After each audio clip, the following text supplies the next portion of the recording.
চুপি সারে শৈশবতে বিয়ে সারলেন ভাগ্যলক্ষ্মী ধারাবাহিকের অভিনেত্রী স্বাগতা সেন। দীর্ঘদিনের প্রেমিকের সঙ্গে আংটি বদল করে আইনি বিয়ে সারলেন অভিনেত্রী। স্বাগতা সেনকে আমরা দেখেছি ভাগ্যলক্ষ্মী ধারাবাহিকে অভিনয় করতে। দুই পরিবারের উপস্থিতিতে সম্পূর্ণ হয়েছে তাদের আশীর্বাদ এবং বাগদানের অনুষ্ঠান। দীর্ঘদিনের সম্পর্ক অবশেষে পরিণতির দিকে এগোলো। আইনি বিয়ের দিন স্বাগতাকে দেখাচ্ছিল ভারী মিষ্টি। বেগুনি রঙের শাড়ি, হালকা গয়নায় বিশেষ দিনে সেজে উঠেছিলেন অভিনেত্রী। নতুন বউয়ের সঙ্গে রং মিলিয়ে পোশাকও পরেছিলেন অভিনেত্রীর বর দেবাশিস। বেগুনি রঙের পাঞ্জাবি, অফ হোয়াইট ধুতিতে নজর কেড়েছিলেন তিনি। অভিনেত্রী স্বাগতার বর দেবাশিস এই বিনোদন জগতের সঙ্গে যুক্ত নন, তার নিজস্ব ব্যবসা রয়েছে। স্বাগতা এবং দেবাশিস দুজনেই ঘুরতে যেতে ভালোবাসেন।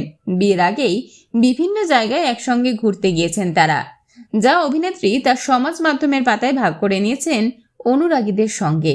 স্বাগতার বিয়ের খবর প্রকাশ্যে আসতেই তাকে শুভেচ্ছায় ভরিয়েছে অনুরাগীরা।